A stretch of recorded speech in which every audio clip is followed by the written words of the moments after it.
ଏଇଭଳିଆ ଯେ ପ୍ରକାର ସାଜସଜ୍ଜା କରିଲେ ଭଗବାନ ପ୍ରସନ୍ନ ହୁଅନ୍ତି, ସେ ଅନୁସାରେ ବୈଷ୍ଣବ ନିଜର ଶରୀରକୁ ସାଜସଜ୍ଜା କରେ।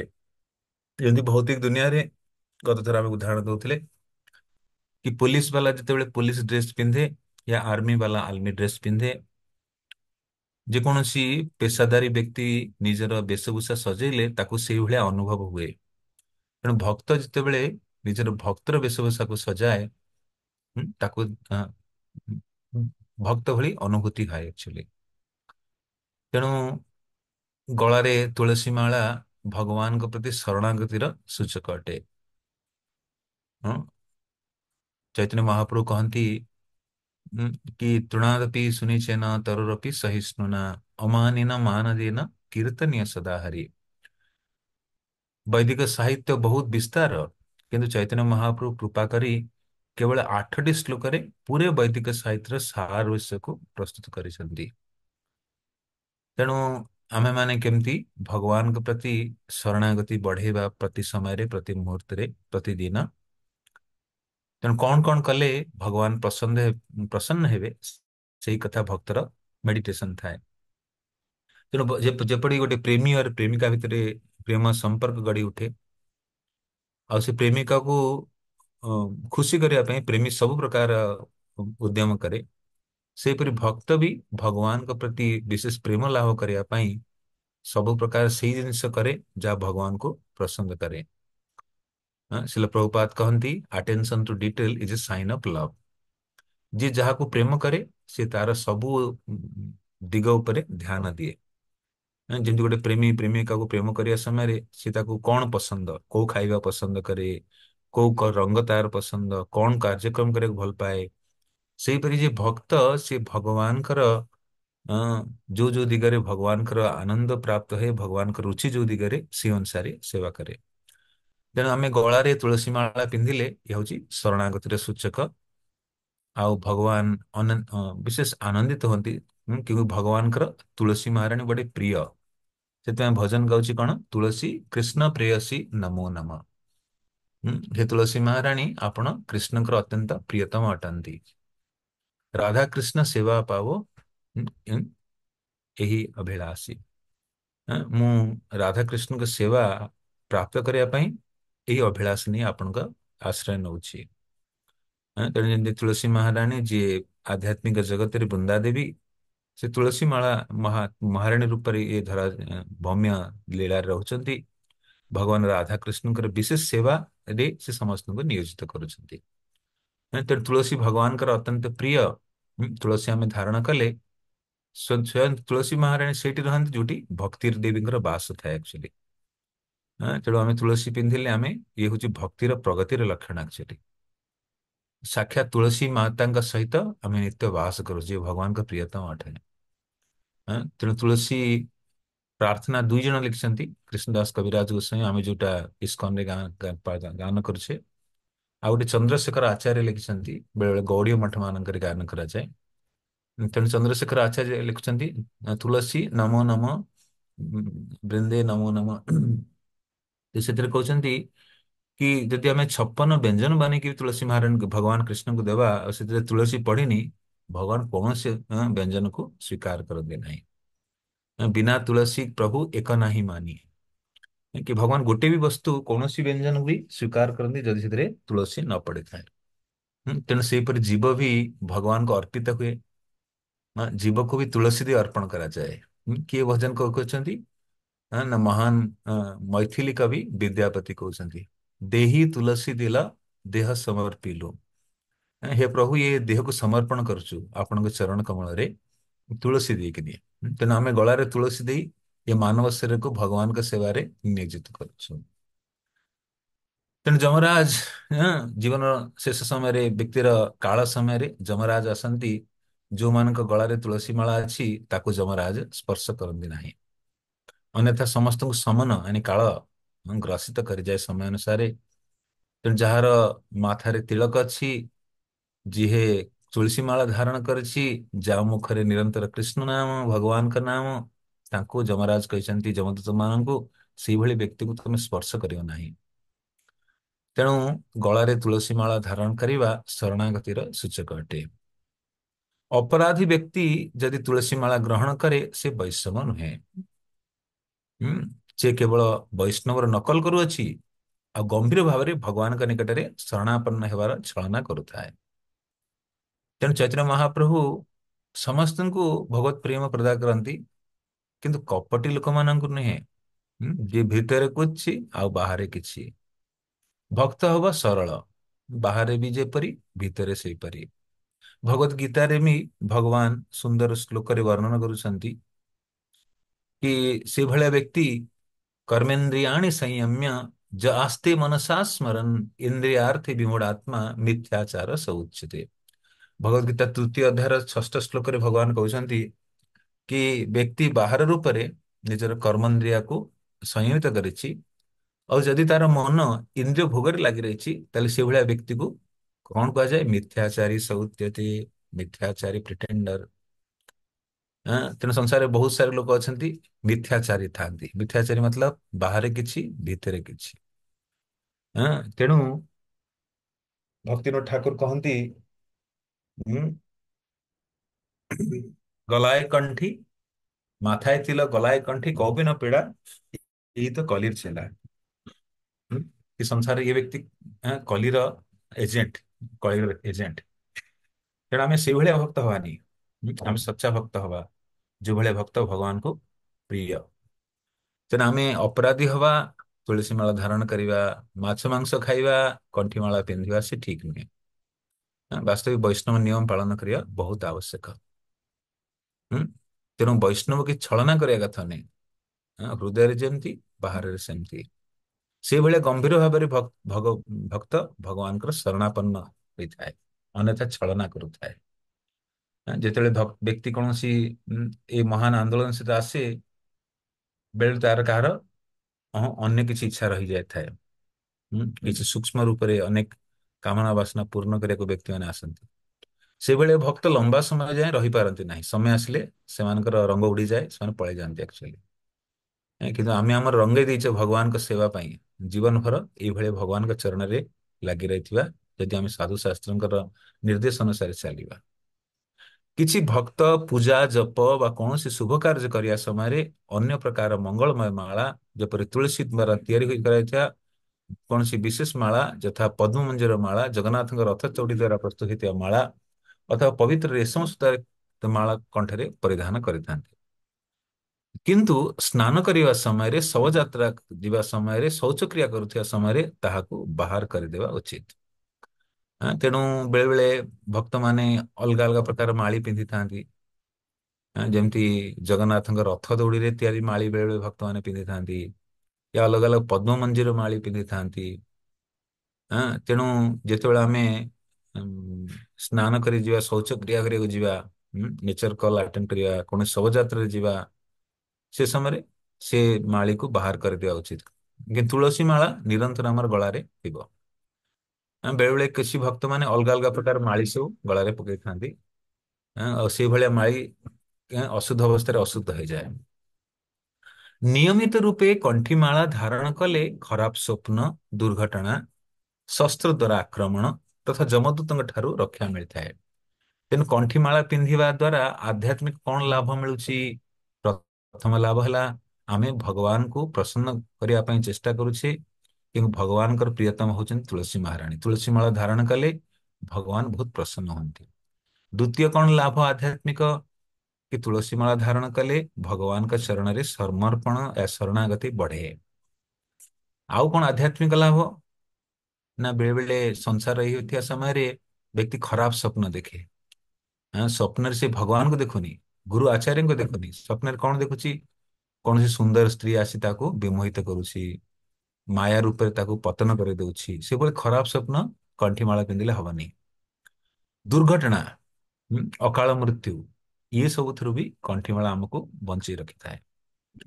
शस्त्र द्वारा आक्रमण, कंठीमाला थिले आमको जदि आमर विगत कर्मर प्रभाव रे यदि आमको किसी आक्रमण होबार संभावना थाए ताहा द्वारा भी रक्षा करि थाए। आउ चतुर्थ लाभ कौन ना? जमदंड भी आमको रक्षा करे। जमराज दूत मान कहते ମୋ ପାଖକୁ ସେମାନଙ୍କୁ ଆଣିବନି ଯାହା ଗଳାରେ କଣ୍ଠିମାଳା ଅଛି, ଯୋଉମାନେ ତିଳକ ଧାରଣ କରୁଛନ୍ତି, ଯୋଉମାନେ ନିରନ୍ତର ଭଗବାନଙ୍କ ନାମ ଉଚ୍ଚାରଣ କରୁଛନ୍ତି, ସେଇଭଳି ବ୍ୟକ୍ତିକୁ ମୋ ସମ୍ମୁଖକୁ ଆଣିବ ନାହିଁ। କଣ୍ଠିମାଳାକୁ ଦେଖି ଯମଦୂତ ଗଣ ଏପରି ପଳେଇ ଯାଆନ୍ତି, ଯେପରି ପ୍ରବଳ ଝଡ଼ ତୁଫାନରେ ବୃକ୍ଷର ପତ୍ର ସବୁ ଦୂରରେ ଝଡ଼ି ପଡ଼ିଥାଏ। ତେଣୁ କଣ୍ଠିମାଳା ଥିଲେ ଆମେ ଯମଦଣ୍ଡଠୁ ସୁରକ୍ଷିତ ବାସ୍ତବିକ। ସମସ୍ତ ଦୀକ୍ଷିତ ଭକ୍ତଙ୍କ ନିମିତ୍ତ ତିନି ସରି କଣ୍ଠିମାଳା ଧାରଣ କରିବା ଅତି ଆବଶ୍ୟକ ଅଟେ। କଣ୍ଠିମାଳା ଗଳାରେ ଏପରି ଧାରଣ କରିବା ଉଚିତ, ଯେପରି ସ୍ୱାଭାବିକ ରୂପରେ ଅନ୍ୟମାନଙ୍କୁ ଲକ୍ଷ୍ୟକୁ ଆସିବ। ତେଣୁ କେତେ ରାଉଣ୍ଡ ଆମେ ପିନ୍ଧିବା ଗଳାରେ? 3 ରାଉଣ୍ଡ ପିନ୍ଧିବା। ହୁଁ? ରାଧା କୃଷ୍ଣ ଆଉ ଗୁରୁଦେବ, ତିନି ରାଉଣ୍ଡ, ତିନି ଜଣଙ୍କୁ ପ୍ରତିନିଧିତ୍ୱ କରୁଛି। ଆଉ ଯୋଉମାନେ ଦୀକ୍ଷା ନେଇନାହାନ୍ତି ସେମାନେ 2 ରାଉଣ୍ଡ ପିନ୍ଧି ପାରିବେ। ଦୀକ୍ଷିତ ଭକ୍ତ ମାନେ 3 ରାଉଣ୍ଡ ପିନ୍ଧିବା ଉଚିତ। ଆଉ ଏଭଳି ସ୍ଥାନରେ ପିନ୍ଧିବା ଗଳାରେ ଯୋଉଠିକି ବାହାରକୁ ପରିଲକ୍ଷିତ ହବ, ଦେଖାଯିବ ଆକ୍ଚୁଆଲି। ବେଳେ ବେଳେ ସମୟ କାଳ ପରିସ୍ଥିତିରେ ସାଧକ ମାନେ, ଭକ୍ତ ମାନେ, ଦୀକ୍ଷିତ ମାନେ କୌଣସି ମୁସଲମାନ ଦେଶରେ ଥାଆନ୍ତି, କୌଣସି ପ୍ରତିକୂଳ ଅବସ୍ଥାରେ ଥାଆନ୍ତି, ୟା କୌଣସି ଅଲଗା ସମୁଦାୟକୁ ଯିବାକୁ ପଡିପାରେ ତାଙ୍କୁ ନିଜର ବ୍ୟବସାୟ ହେତୁ। ସେଇ କ୍ଷେତ୍ରରେ ତୁଳସୀ ମାଳାକୁ ଲମ୍ବା କରି ଆ, ନିଜର ବାହ୍ୟ ବସ୍ତ୍ର ଭିତରେ ଛୁପେଇ ରଖିବା ପାଇଁ ନିର୍ଦ୍ଦେଶ ଦିଆଯାଏ ସମୟ କାଳ ସ୍ଥିତି ଅନୁସାରେ। ଯେଉଁ ଭକ୍ତ ଦୀକ୍ଷିତ ନୁହେଁ ଏବଂ କିଛି ଦିନ ହେବ ନିୟମ ପାଳନ କରୁଛନ୍ତି ଏବଂ ଦୀକ୍ଷା ନେବା ପାଇଁ ଇଚ୍ଛୁକ ଅଛନ୍ତି, ସେମାନେ 2 ସରି କଣ୍ଠିମାଳା ପରିଧାନ କରିବା ଉଚିତ। ଦୀକ୍ଷା ପରେ 3 ମାଳା, 3 ରାଉଣ୍ଡ ଆନି।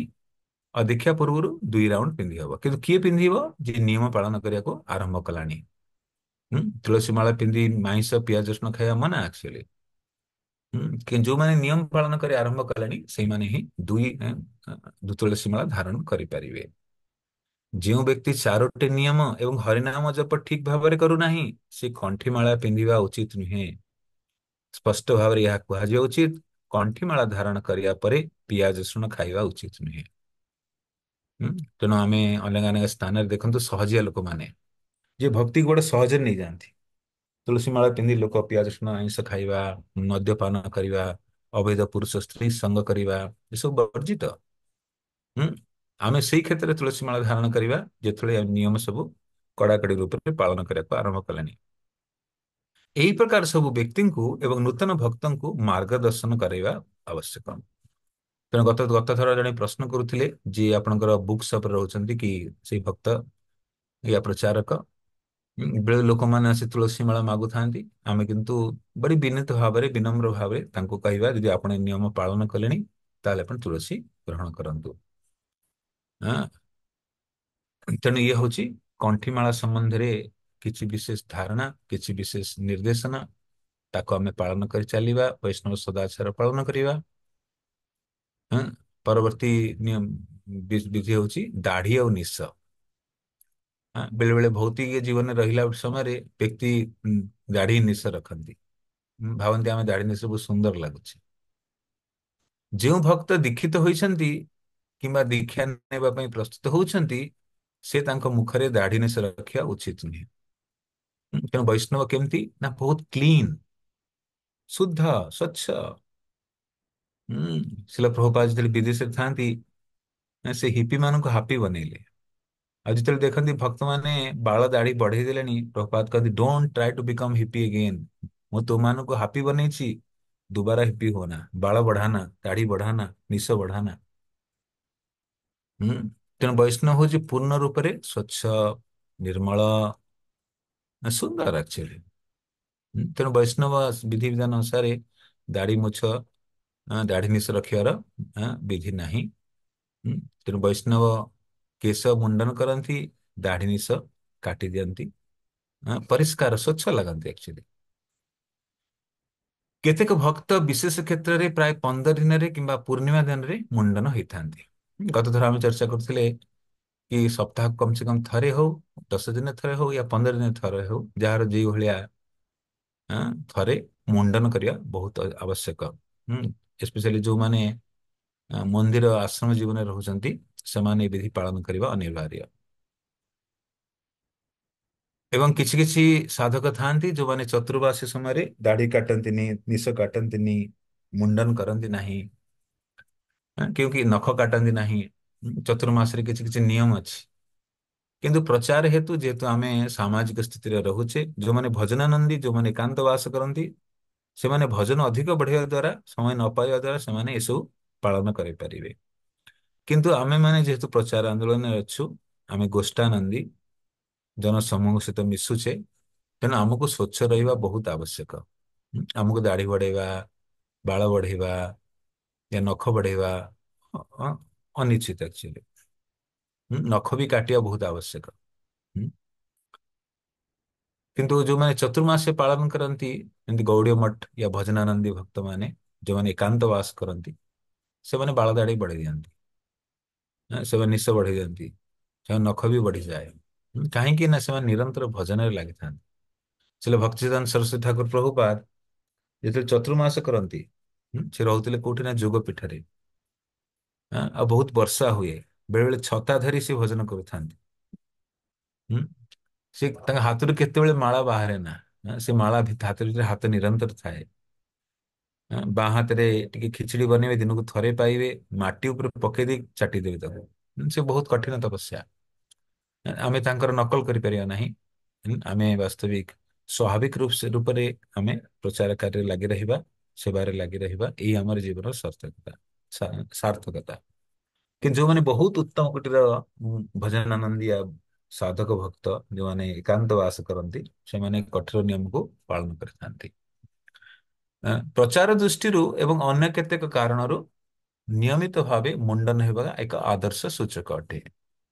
ଭକ୍ତ ଅଧିକ ମୂଲ୍ୟବାନ ଅଳଙ୍କାର ଯଥା ମୁଦି, ହାର, ମୂଲ୍ୟବାନ ଘଣ୍ଟା ଇତ୍ୟାଦି ବ୍ୟବହାର କରିବା ଉଚିତ ନୁହେଁ। ବେଳେବେଳେ ଆମେ ସାମାଜିକ ସ୍ଥିତିରେ ଯଦି ବେଶୀ ମହଙ୍ଗା କପଡା ପିନ୍ଧିବା, ମହଙ୍ଗା ଘଡି ପିନ୍ଧିବା, ମହଙ୍ଗା ଜ୍ୟାକେଟ ପିନ୍ଧିବା, ମହଙ୍ଗା ଜୋତା ପିନ୍ଧିବା, ତାହେଲେ ଲୋକମାନେ ପରିହାସ କରନ୍ତି। କଣ କହନ୍ତି ନା, ଲୋକମାନଙ୍କର ପଇସା ନେଇକିନି ଏମିତି କରୁଛନ୍ତି। ଦୃଷ୍ଟିକୋଣରୁ ଖରାପ ଲାଗେ ଆକ୍ଚୁଆଲି। ଏସ୍ପେସିଆଲି ଯେମିତି ଆପଣଙ୍କର ଗ୍ରାମୀଣ ମନ୍ଦିର, ସହରରେ ତ ଲୋକ କେହି କାହାକୁ ଚିହ୍ନନ୍ତି ନାହିଁ, ତଥାପି ଲୋକମାନଙ୍କୁ ସାବଧାନ ରହିବାକୁ ପଡେ। କିନ୍ତୁ ଯେହେତୁ ଆପଣମାନେ ଗ୍ରାମରେ ନିବାସ କରୁଛନ୍ତି, ଅଲଗା ଅଲଗା ପ୍ରକାରର ଲୋକଙ୍କର ଅଲଗା ଅଲଗା ବିଚାର ଥାଏ, ଆମକୁ ସମାଜରେ ବड़ी ସାବଧାନ ସହକାର ରହିବାର ଅଛି। କୌଣସି ଲୋକ କିଛି କହିଦେଲେ ଆମ ସଂସ୍ଥାକୁ ୟା ପ୍ରଭୁପାଦଙ୍କୁ ଆଙ୍ଗୁଳି ଉଠିବା ଭଳିଆ ହେଇଯାଏ। ତେଣୁ ଆମେ ବହୁତ ସାବଧାନରେ ରହିବା। କୌଣସି ମୂଲ୍ୟବାନ ଅଳଙ୍କାର, ମୁଦି, ହାର, ମୂଲ୍ୟବାନ ଘଣ୍ଟା ଆଦି ବ୍ୟବହାର, ଜୋତା ଆଦି ବ୍ୟବହାର କରିବା କଥା ନୁହେଁ, ଜ୍ୟାକେଟ। ହୁଁ। ଅଳଙ୍କାର ସ୍ଥଳେ ସ୍ତ୍ରୀ ମାନେ ସାବଧାନତା ପୂର୍ବକ କେତେ ଅଳଙ୍କାର ପରିଧାନ କରିଥାନ୍ତି। ପୁରୁଷ ସୁନା, ମୁଦି, ସୁବର୍ଣ୍ଣରେ ଅନ୍ୟ ଆଭୂଷଣକୁ ବ୍ୟବହାର କରିବା ଉଚିତ ନୁହେଁ। ତେଣୁ ବ୍ରହ୍ମଚାରୀ ଆମର ବୈଦିକ ସିଦ୍ଧାନ୍ତ କିଭଳିଆ? ସରଳ ଜୀବନ, ଉଚ୍ଚା ବିଚାର, ସିମ୍ପଲ ଲିଭିଂ, ହାଇ ଥିଙ୍କିଂ। ଏହି ବିଚାର, ଏହି ଶିକ୍ଷା ଉପରେ ଆମର ଜୀବନ ଆଧାରିତ। ଆମେ ଯଦି ଜୀବନକୁ ବେଶୀ ଜଟିଳ ବନେଇବା, ଆମର ବିଚାରଧାରା ବି ଜଟିଳ ହେଇଯିବ। ଆଜିକାଲି ବାହାରି ଦୁନିଆରେ ଆପଣମାନେ ଦେଖିବେ କି ଘରେ କେତେ ପ୍ରକାର ମେସିନ। ହଁ। ମସଲା ବାଟିଆ ମେସିନ, ଅଟା ଘୋଳେଇବା ମେସିନ, ରୁଟି ବେଲିବା ମେସିନ, କେତେ ମେସିନ। ଜୀବନ ଜଟିଳ ହେଇଯାଉଛି, ଲୋକମାନେ ସେମାନେ ବେମାରୀଗ୍ରସ୍ତ ହଉଛନ୍ତି। ପ୍ରପାତ ଉଦାହରଣ ଦିଅନ୍ତି, କାହାର ନା ଯଶୋଦା ମାଇ। ଯଶୋଦା ମାଇ ନନ୍ଦ ବାବାଙ୍କର ପାଟରାଣୀ। ତାଙ୍କ ପାଖରେ ଅନେକ ସେବିକା ସେବିକା ଅଛନ୍ତି। ତାହା ସତ୍ତ୍ୱେ ବି ଯଶୋଦା ମାଇ କୃଷ୍ଣଙ୍କ ପାଇଁ ନିଜେ ହିଁ ଦଧି ମନ୍ଥନ କରନ୍ତି। ତାଙ୍କର ଅନେକ ସେବକ ସେବିକା ଥିବେ ମଧ୍ୟ, ଆଉ ନିଜେ ପାଟରାଣୀ ହେଇଥିଲେ ମଧ୍ୟ ସେ ସେବା କରିଥାନ୍ତି। ତେଣୁ ପ୍ରଭୁପାଦ କହନ୍ତି, ଆଜିକାଲି ଆଧୁନିକ ସ୍ତ୍ରୀ ମାନଙ୍କର ଶରୀର ରୋଗ କାହିଁ ଆସୁଛି ନା, ସେମାନେ ଶାରୀରିକ ବ୍ୟାୟାମ କରୁନାହାନ୍ତି। ଆଗ କାଳରେ ସ୍ତ୍ରୀ ମାନେ ସକାଳୁ ଉଠି ଚୁଡା କୁଟିବା, ଧାନ କୁଟିବା, ଦଧି ମନ୍ଥନ କରିବା, ଘର ଝାଡୁ କରିବା, କପଡା ସଫା କରିବା, ଘର ସଫା କରିବା, ଅନେକ ଶାରୀରିକ ଶ୍ରମ କରୁଥିଲେ। ସେଥିପାଇଁ ତା ଦେହରେ ସୁସ୍ଥ ରହୁଥିଲେ। ଆଧୁନିକ ସମୟରେ କିଛି କାମ ନ ରହିବା ଦ୍ଵାରା, ଅନ୍ୟ କିଛି କାମ ମେସିନ ଦ୍ଵାରା କରିବା ଦ୍ଵାରା, ଆଗକୁ ତ ଆହୁରି ଏଆଇ ଆସୁଛି, ଆର୍ଟିଫିସିଆଲ ଇଣ୍ଟେଲିଜେନ୍ସ, ଅନେକ ଲୋକଙ୍କୁ ଆହୁରି ଆଳସ୍ୟ କରିଦେବ। କିନ୍ତୁ ଆମେ ଆଶ୍ରମ ଜୀବନରେ ଶାରୀରିକ ଶ୍ରମ କରିବା ବହୁତ ଆବଶ୍ୟକ। କୌଣସି ଶାରୀରିକ ବେମାରୀଗ୍ରସ୍ତ ଜଣେ ହେଇପାରେ, କିନ୍ତୁ ଆମେ ଚେଷ୍ଟା କରିବା, କିନ୍ତୁ ମଣିଷର ଯୋଉ ସାଧକର ଲକ୍ଷ୍ୟ କଣ ନା, ବାଣୀ, ଶରୀର ଆଉ ମନ ଦ୍ଵାରା ଭଗବାନଙ୍କ ସେବାରେ ନିରନ୍ତର ଲାଗି ରହିବା। ତେଣୁ ଶ୍ରୀଲ ରୂପ ଗୋସ୍ୱାମୀ ପାଦ କହନ୍ତି, ଇହ ଯସ୍ୟ ହରିର୍ ଦାସ୍ୟ କର୍ମଣା ମନସା ଗିରା ନିଖିଲାସୁ ଅପି ଅବସ୍ଥାସୁ ଜୀବନ ମୁକ୍ତ ସଉଚ୍ୟତି। ଯୋଉ ବ୍ୟକ୍ତି ନିରନ୍ତର ଭଗବାନଙ୍କ ସେବାରେ ଲାଗି ରହିଛି ମନ, ବାଣୀ ଆଉ ଶରୀର ଦ୍ଵାରା, ସିଏ ଏ ସଂସାର ରହିଥିବା ସତ୍ତ୍ୱେ ସେ ମୁକ୍ତ ଅବସ୍ଥାରେ ଅଛି। ତେଣୁ ଆମେ ମାନେ ଏସବୁ ବିଷୟ ପ୍ରତି ଧ୍ୟାନ ଦେବା, ସରଳ ଜୀବନ ବିତେଇବା, ବେଶୀ କିଛି ପୋଜିସନ ହବା କଥା ନୁହେଁ। କୁନ୍ତି ମହାରାଣୀ କହୁଛନ୍ତି ତମ ଅକିଞ୍ଚନ ଗୋଚର। ମୁଁ ସେଇ ଭକ୍ତ ମାନଙ୍କ ପାଇଁ ପ୍ରିୟ ଯାହାର ବେଶୀ କିଛି ଜିନିଷ ନାହିଁ ସଂସାର। ତେଣୁ ଆମେ ବେଶୀ ଜିନିଷ ରଖିଲେ ତାର ମେଣ୍ଟେନାନ୍ସ ସମୟ ବ୍ୟତୀତ ହବ, ବ୍ୟର୍ଥ ଯିବ। ଅନେକ ଲୋକଙ୍କ ସମ୍ପର୍କ ରହିଲେ ଆମ ସମୟ ବି ବ୍ୟର୍ଥ ଯିବ। ତେଣୁ ଭକ୍ତ ବହୁତ ସରଳ ଜୀବନ ଯାପନ କରିବା ଆବଶ୍ୟକ, ତାକି ସେ ବେଶୀ ସମୟ ଭଗବାନଙ୍କର ଭକ୍ତିମୟ କାର୍ଯ୍ୟରେ ଲାଗି ରହିପାରେ। ଚମଡା ଦ୍ୱାରା ବିଭିନ୍ନ ବସ୍ତୁର ନିର୍ମାଣ ପ୍ରାଣୀ ହତ୍ୟା ଓ ହିଂସା ସ୍ୱରୂପ ଅଟେ। ଯେତେ ଦୂର ସମ୍ଭବ ଚମଡା ବସ୍ତୁର ପ୍ରୟୋଗ କରିବା ଉଚିତ ନୁହେଁ। ତେଣୁ ଆମେ ମାନେ ବ୍ୟାଗ ୟୁଜ କରୁଛେ ନିଜର ଜିନିଷ ପତ୍ର ନେବା ପାଇଁ। ଘଡି ପିନ୍ଧୁଛି ବେଳେ ଭକ୍ତମାନେ ଘଡିର ବ୍ୟାଣ୍ଡ ଚମଡା ହେଇପାରେ, ଜୋତା ପିନ୍ଧୁଛନ୍ତି ଜୋତା ଚମଡା ହେଇପାରେ। ତେଣୁ ଆମେ ଏସବୁ ଚମଡା ଦୂରରେ ରହିବା, ନିଜକୁ ଦୂରରେ ରଖିବା। ଭକ୍ତମାନେ ଏମିତି ପିନ୍ଧନ୍ତି ନାହିଁ, ଯଦି ପିନ୍ଧନ୍ତି ପ୍ଲାଷ୍ଟିକ କିମ୍ବା ରବରର ପିନ୍ଧନ୍ତି। ହଁ, ଚମଡା, କେବଳ ଚମଡାର ଗୋଟିଏ ବସ୍ତୁ ଆମର ଆଲାଉଡ ଅଛି, ସେ ହଉଛି ଗାଈ ଚମଡାରୁ ମୃଦଙ୍ଗ ଯୋଉ ଖାଏ, ସେଟା ଭଗବାନଙ୍କ ପାଇଁ ଶୁଦ୍ଧ ଜିନିଷ। ପ୍ରଭୁପାଦ ଲେଖନ୍ତି ଗାଈ ବହୁତ ଶୁଦ୍ଧ ପ୍ରାଣୀ, ଆଉ ଗାଈରୁ ଯାହା ବି ବାହାରୁଛି ସବୁ ଶୁଦ୍ଧ। ଯେମିତି ଗୋମୂତ୍ର, ଗୋବର ସବୁ କିଛି ଭଗବାନଙ୍କ ସେବାରେ ଲାଗେ। ହଁ, କାଉଡଙ୍ଗ, କାଉ ୟୁରିନ, ଗାଈର ଚମଡା ବି ମୃଦଙ୍ଗ ତିଆରି ହୁଏ। ତେଣୁ ଇଏ ହଉଛି ଶୁଦ୍ଧ ପ୍ରତୀକ। ଅନ୍ୟଥା ଅନ୍ୟ ସବୁ ଚମଡା ଜିନିଷ ୟୁଜ କରିବା ବର୍ଜନ କରିବା ଉଚିତ। ସେବା ବା ବିଭିନ୍ନ କାର୍ଯ୍ୟ ନିମିତ୍ତ ଚମଡାରେ ତିଆରି ହୋଇଥିବା ଜୋତାକୁ ବ୍ୟବହାର କରିବା ମଧ୍ୟ ଉଚିତ ନୁହେଁ। ଏହି ପ୍ରକାରେ ଚମଡା ଦ୍ୱାରା ତିଆରି ଥଳି, ପର୍ସ, କାମରା ପେଟି, କମର ପେଟି ତଥା ଘଡିର ଚେନ୍ ମଧ୍ୟ ପିନ୍ଧିବା ଉଚିତ ନୁହେଁ।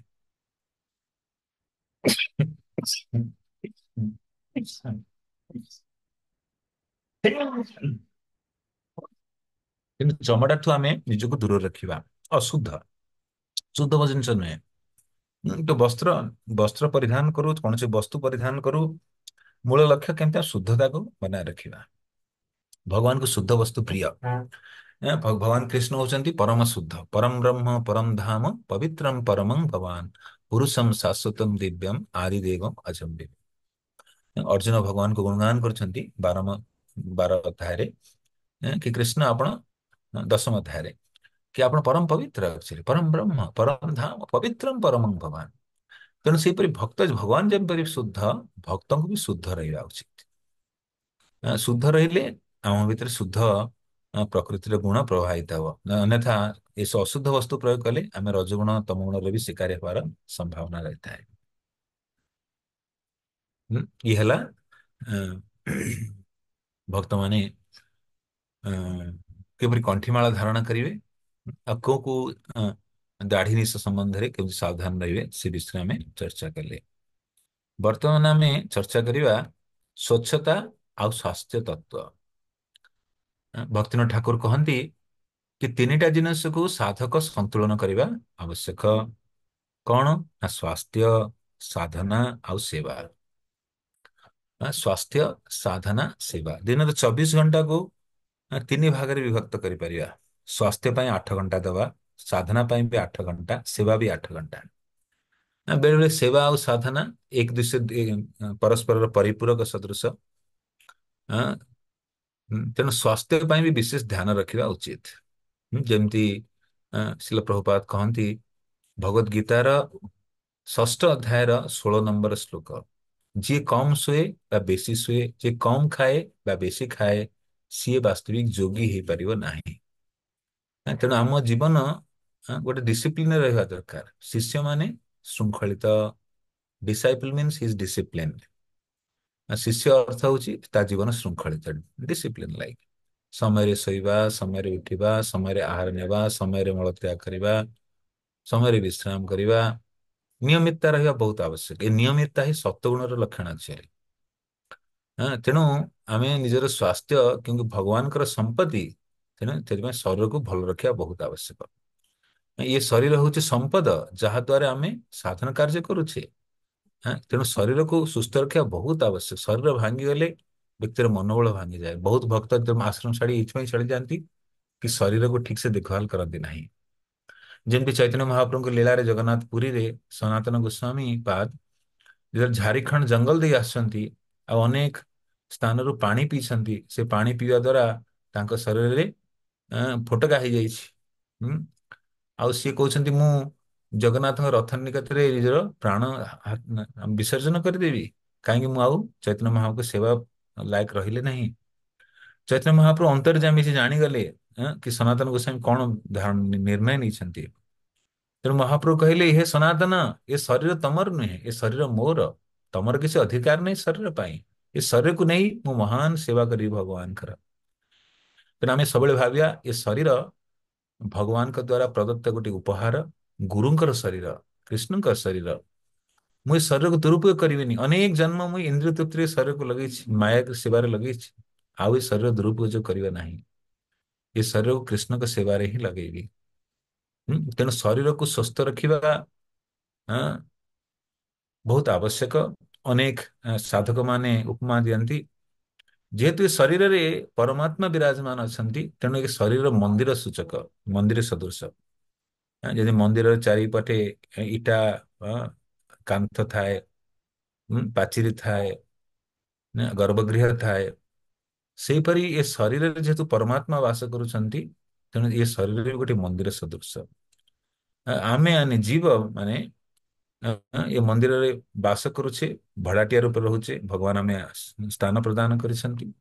ତେଣୁ ଆମର କର୍ତ୍ତବ୍ୟ ହେଉଛି ଏଇ ଯୋଉ ଶରୀରକୁ ଭଲ ଭାବରେ ରଖିବା, ସୁସ୍ଥ ରଖିବା, ସ୍ୱଚ୍ଛ ରଖିବା, ଶୁଦ୍ଧ ରଖିବା, ପରିଷ୍କାର ରଖିବା। ଇଏ ଆମର ସେବା ଅଛି। ଦିସ୍ ଇଜ ସର୍ଭିସ ଟୁ ଅସ୍। ଅନ୍ୟଥା ଏ ଶରୀର କୁହାଯାଏ ରୋଗ ମନ୍ଦିର। ହୁଁ, ଶରୀର କଣ କୁହାଯାଏ? ରୋଗ ମନ୍ଦିର। ଶରୀର ରୋଗର ଘର। ଯେ ଶରୀରକୁ ଠିକ ନ ରଖିବା, ତାହେଲେ ଶରୀରରେ ଅନେକ ପ୍ରକାର ରୋଗ ଆସିଯିବ। ହୁଁ। ଯଦି ସୁସ୍ଥ ରହିବା, ତାହେଲେ ଶରୀରକୁ ଭଲ ଭାବରେ ଭଗବାନଙ୍କ ସେବାରେ ନିୟୋଜିତ କରିବା। ଶରୀର ଯଦି ଭଲ ଭାବରେ ଦେଖାଶୁଣା ନ କରିବା, ତାହେଲେ କଣ ହବ ନା ଶରୀର ଭିତରେ ରୋଗ ପ୍ରବେଶ କରିଯାଏ। ଆଁ, ଏ ଶରୀର 6 ପ୍ରକାର ପରିବର୍ତ୍ତନ ଦେଇ ଗତି କରେ। 6 types of changes। ଏ ଶରୀର 6 ପ୍ରକାର ପରିବର୍ତ୍ତନ ହୁଏ। କଣ 6 ପ୍ରକାର ପରିବର୍ତ୍ତନ? ଜନ୍ମ ନବା, କିଛି ସମୟ ପାଇଁ ରହିବା, ପୁନଃ ବୃଦ୍ଧି ହବା, ତାପରେ ଅ, ସନ୍ତାନ ସନ୍ତତି ଉତ୍ପନ୍ନ କରିବା, ତାପରେ ଢଳି ଯିବା, ଆଉ ମୃତ୍ୟୁ ଗ୍ରହଣ କରିବା। ଏ ସବୁ ଶରୀର, ଚାहे ମନୁଷ୍ୟ ଶରୀର ହଉ, ଅନ୍ୟ ପ୍ରାଣୀ ହଉ, ସବୁ ପ୍ରକାର ଯୋଉ ଭୌତିକ ଶରୀର 6 ପ୍ରକାର ଷ୍ଟେଜେସ୍ ଦେଇ ଗତି କରେ। ଜାଣିଛନ୍ତି ନା ଆପଣମାନେ?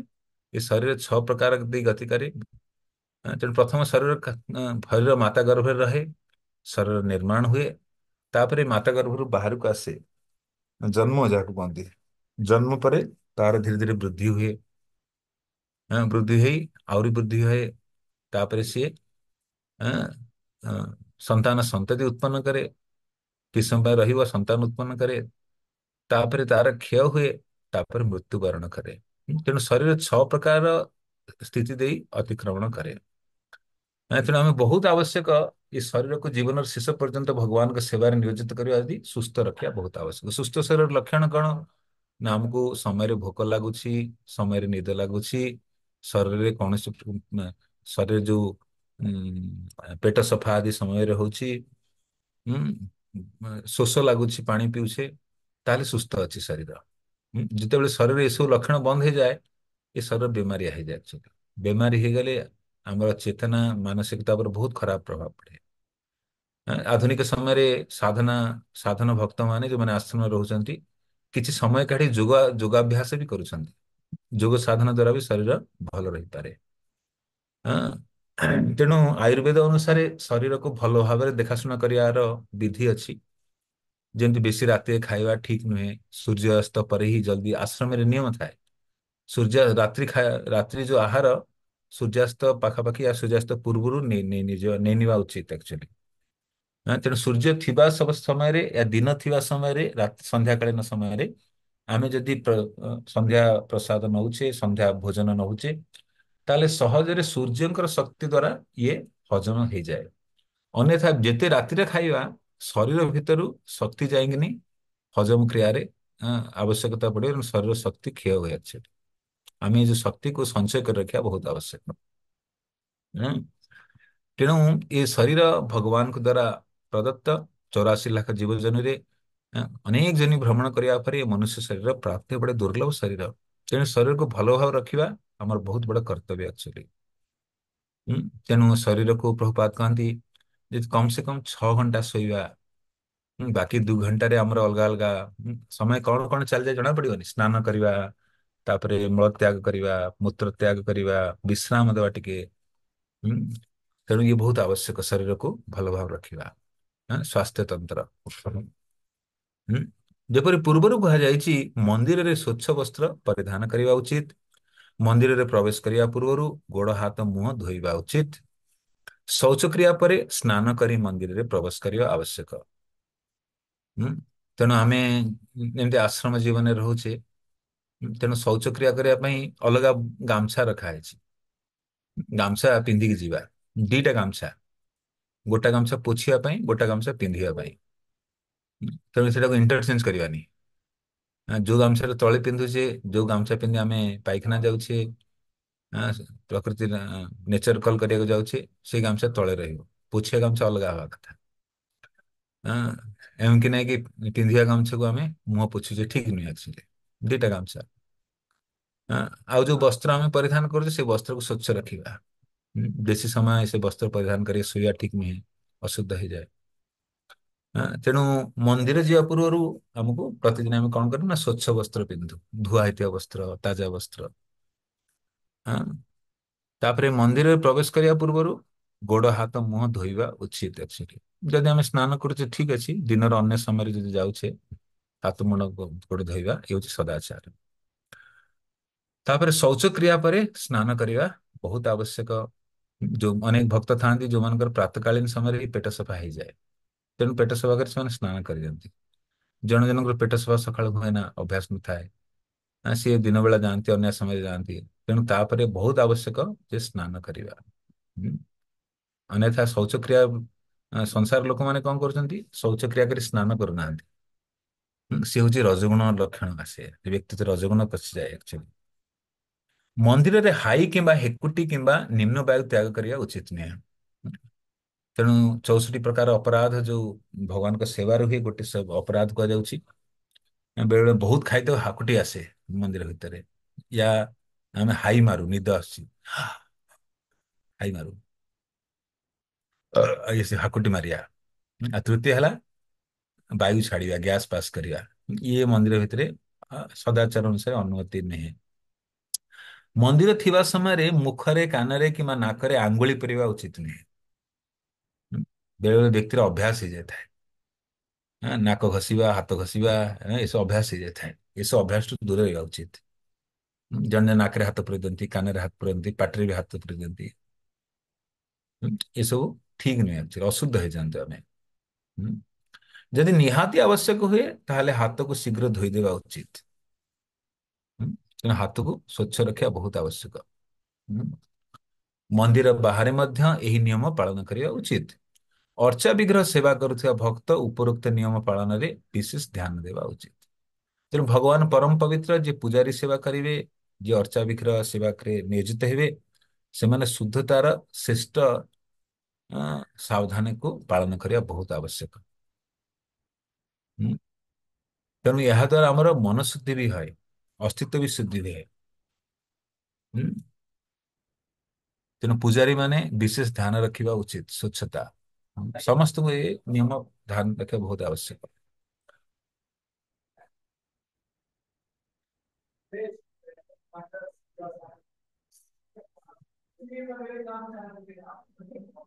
ତାପରେ କୁହାଯାଉଛି ଯେମିତି ସ୍ତ୍ରୀ ମାନଙ୍କର ମାସିକ ଧର୍ମ ହଏ, ଋତୁସ୍ରାବ। ମାସିକ ଋତୁ ସମୟରେ ମା ମାନେ ମନ୍ଦିରକୁ ଆସିପାରିବେ, ଋତୁ ସ୍ନାନ ପରେ ଆସିପାରିବେ। କିନ୍ତୁ ଆରତି, ଶୃଙ୍ଗାର, ସେବା, ଫୁଲମାଳା ତିଆରି କରିବା, ମନ୍ଦିର ରୋଷେଇ ଗୃହରେ ବିଗ୍ରହ ବସ୍ତ୍ର ସିଲାଇ, ବିଗ୍ରହଙ୍କର ପ୍ରତ୍ୟକ୍ଷ ସମ୍ବନ୍ଧୀ ସେବା ନ କରିବା ପାଇଁ ଉଚିତ। ଏସବୁ ବସ୍ତୁକୁ ସ୍ପର୍ଶ କରିବା ଉଚିତ ନୁହେଁ। ତେଣୁ ବୈଷ୍ଣବ ସଦାଚାର ଅନୁସାରେ ଆମର ବୈଦିକ ଧର୍ମ ୟା ବୈଦିକ ସମାଜରେ ସ୍ତ୍ରୀ ମାନଙ୍କୁ ଏଇ ସମୟରେ ବେଳେ ବର୍ଜନ କରାଯାଏ। ଆଜିକାଲି କୌଣସି ସ୍ଥାନରେ ଆଲାଉ କରାଗଲାଣି। କିନ୍ତୁ ଯଦି ଆସୁଛନ୍ତି ସେମାନେ ଏ ଶୁଦ୍ଧ ଜିନିଷରେ ଭାଗ ନେବା ଉଚିତ ନୁହେଁ, ଦୂରେଇ ରହିବା ଉଚିତ। ଯଦି ସମ୍ଭବ 3-4 ଦିନ ପରେ ଆସିବା ଭଲ। ଆଉ ଯଦି ଆସୁଛନ୍ତି ତାହେଲେ ଶୁଦ୍ଧ ଜିନିଷଠୁ ଦୂରରେ ରହିବେ, ସ୍ପର୍ଶ କରିବେନି, ୟା ବିଶେଷ ସେବା କରିବେନି ସେ ସମୟରେ। ଶ୍ରେଷ୍ଠ ହଉଛି କି ସେ ସମୟରେ ଆଭଏଡ କରିବା ଆମର ବୈଦିକ ନିୟମ ଅନୁସାରେ। ମାସିକ ଋତୁ ସମୟରେ ସ୍ତ୍ରୀ ମାନେ ଭଗବାନଙ୍କ ସେବା କରିବା ନିମିତ୍ତ ଜଳ ଅର୍ପଣ କରିବା ଉଚିତ ନାହିଁ। ତୁଳସୀ ମହାରାଣୀକୁ ଛୁଇଁବା, ତୁଳସୀ ଜଳ ଅର୍ପଣ କରିବା, ଭଗବାନଙ୍କର କିଛି ଜିନିଷରେ ସ୍ପର୍ଶ କରିବା ଅନୁଚିତ actually। ହଁ? ଏହି ସମୟରେ ମାତା ମାନେ ତୁଳସୀ ପୂଜାରେ ରହିପାରନ୍ତି କିନ୍ତୁ ତୁଳସୀ ଦେବଙ୍କୁ ଜଳ ଅର୍ପଣ କରିପାରିବେ ନାହିଁ। କୌଣସି ସ୍ଥାନ କାଳ ପରିସ୍ଥିତିରେ ଜପମାଳା ନାମ ଜପ ବନ୍ଦ କରିବା ଉଚିତ ନୁହେଁ। ତେଣୁ କେତେ ଅକାଳ ବି ଆସିଯାଉ କଣ